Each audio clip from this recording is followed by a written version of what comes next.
Spiritual beings having a human experience. How do we get to that true state of awareness so we can make the right decisions and actions and choices for ourselves so we know we're right on path? I'm going to be explaining that. I personally went through this. It's changed my life entirely. So let me explain.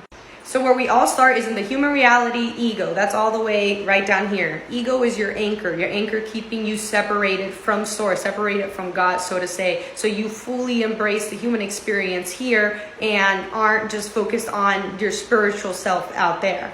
What happens with the ego is, though, it tends to take charge. It's not supposed to take charge. It's a tool, and you need to realize it's a tool. If not, it will continue to take charge. So what is an ego in charge of? It's technically in charge of keeping you safe, keeping you feeling comfortable, keeping you feeling how you choose to feel, because it's not going to want to make you feel happy. It's going to make you feel however you are feeling. And if you are feeling in a state of mind where it's not, you're feeling maybe suffering, then the ego is going to make everything around you feel like everything is suffering.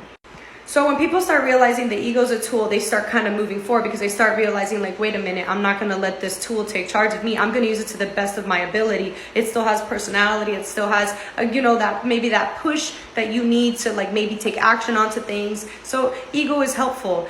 You just got to realize how to use it.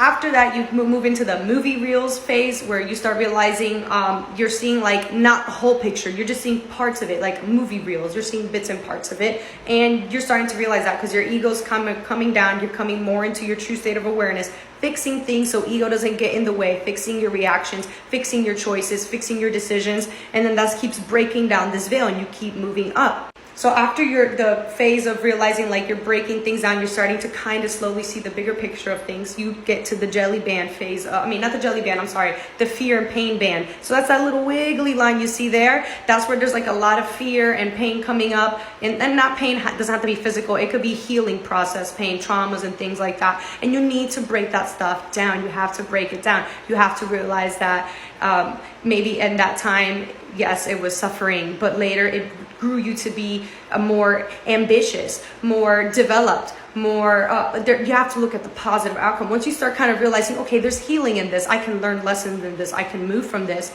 you start hitting the jelly band phase. And in the jelly band phase, it slowly starts leaking in through dreams at first, and then eventually it starts becoming into your reality, like actual energy playing into your reality, because you've done the work. It's realizing you're moving up, and it starts feeding you the energy because you're getting closer to source. And then once you've completed the jelly band phase, you're in where it's one awareness, and you realize self, and everything is from your choices, your actions, what you do. You got to be the best self to feel all of that.